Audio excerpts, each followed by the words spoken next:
So how did you get into this project?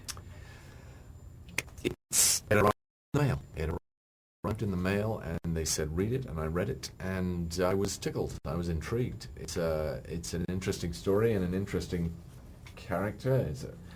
The character is he's a slippery customer, and that's always a fun thing to play. I say always, like I've done it 55 times. I haven't, and it was great to be allowed out, as it were. I've been playing the same role for nearly 4 years now. It's terrific to be able to do something else, wear different clothes, walk in a different way, not limp.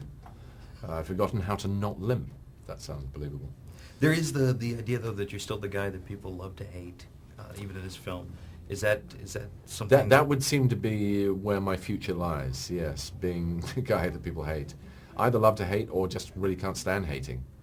They hate to hate, but yes, that certainly seems to be my destiny. One day do a movie where you just get hugged and... They don't seem to be coming through at the moment, but who knows? That could change.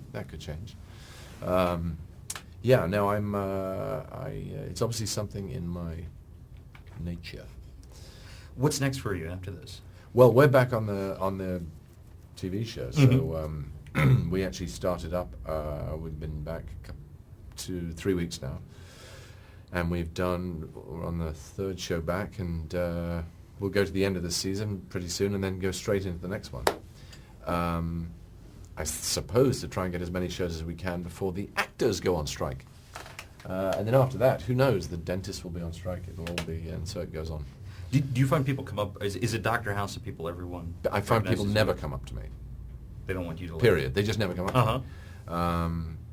It's partly because I never go anywhere. I mean, I'm either at home or I'm at work. I don't actually have any.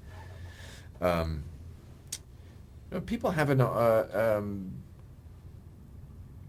I think people they have a sort of affection for the character because he says things that they, generally speaking, daren't say. Because none of us can. None of us are allowed. None of us are given license to say the kind of things that this character says. And there's something sort of fun about that. That he speaks for all of us in a way at times. I mean, he's a nutcase too, but there are times when he speaks for all of us. And do you find that sort of similar with your character in Street Kings?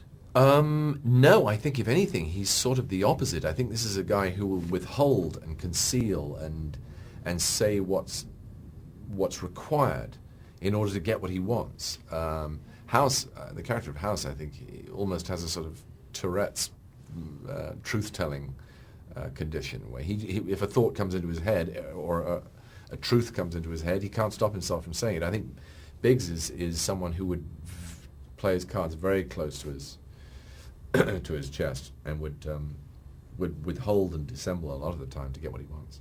Great. Well, thank you very much for talking. Thank you.